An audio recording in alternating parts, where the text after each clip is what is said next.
केपी शर्मा ओली प्रचण्ड शेरबहादुर देउवा मध्ये तपाईँलाई को मनपर्छ? कतिचोटि भन्ने ठ्याक्क भन्नु तीनजनामा एउटाको नाम लिनु पर्यो ए तपाईँको मैले के खाइदिएको होइन भन्नुहोस् जनता जान्न चाहन्छ बताउनु तपाईँको मैले एक छाक भात खाएको एकजनाको नाम रोज्नुहोस् तपाईँले मलाई एक छाक घर भात खुवाउनु भएको होइन, म खुवाउँछु। तपाईँले भने मान्नलाई बाउले भने मानिनँ म बाउले भने नमान्ने मान्छे तपाईँले भने कसरी मान्ने तपाईँले त बाध्यता गरेर होइन आज बताउनु पर्छ तपाईँले किन बताउने मैले बताउनु न ल तपाईँले के भन्नुहुन्छ खोज्नुहुन्छ ल ल पुलिस बोलाउनुहोस् ल त्यसो भए राज समाल भुवन केसी र शिव श्रेष्ठ मध्ये को मनपर्छ? तीनजना एकजना भन्नुहोस् कलाकारको नाम। पास के गर्नु करिश्मा आनन्द, पूजा शर्मा र रेखा थापाको मनपर्छ। पास किन पास? किन यो अनाज तपाईँको पनि कार्यक्रम तपाईँको कार्यक्रम हिट हुन्छ मेरो त रिसिभ रहन्छ होइन बताइदिनुहोस् आज तपाईँको कार्यक्रम चाहिँ हिट हुन्छ मेरो त रिसिभ रहन्छ त्यसो सन्तोष पन्त, हरिवंश आचार्य र मदन कृष्ण श्रेष्ठको मनपर्छ। तपाईँले पक्कै यसले भन्दै भन्दैन सोधिरहनु भएको छ भन्नुहोस्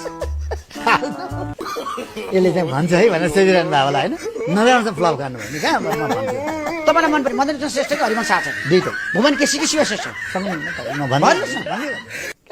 करिश्मा आनन्द कि भन्दै भन्दैन मिथिला शर्मा? भन्दै भन्दैन यही पनि उतातिर सोध्नेवाला फेरि होइन हेर्नु म तपाईँले तपाईँलाई चाहिँ पूर्व राजा ज्ञानेन्द्र सार महेन्द्रमा को मनपर्छ? राजा महेन्द्र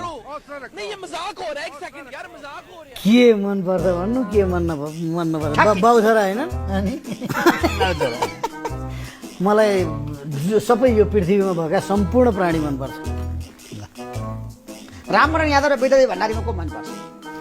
दुइटै मनपर्छ गगन थापा र योगेश भट्टराईमा को दुइटै मनपर्छ? मनपर्छ दुइटै मनपर्छ आज जिन्दगीमा पहिलोपल्ट कार्यक्रममा फ्लप सुदन किराती? दुइटै मनपर्छ ठ्याक्क भन्छु मैले नाम भनेको छैन। मैले थाहा पाइसकेँ दुइटै पहिलोपल्ट तपाईँ हार खाएको छ स्वीकार रेखा शर्मा र सुदन तपाईँले कान किरातीको समातेर तपाईँले तपाईँको प्रश्नको जवाब नदिने कलाकारहरूमा हामी दुईजना ठर्यौँ प्रदीप खड्का र अनमोल किसिमको मनपर्छ हिरोमा? दुइटै एकजनाको नाम भन्नुहोस् न। एकजना मिल्दैन त्यो किन मिल्दैन? हामी पुरै दुईजना मन पराउने खालको हो कि त्यसो भए ठ्याक्कै आजको दिनमा जनता जान्न चाहन्छन् बालन सारा रवि लामिछानेमा तपाईँलाई को मनपर्छ? दुइटै एकजनाको नाम भन्नुहोस्। दुइटै नयाँ हुन् जल्दो बल्दो छन् केही गर्न खोजिरहेछन् जनताको प्रिय बनिरहेछन् दुइटै राम्रो छन्।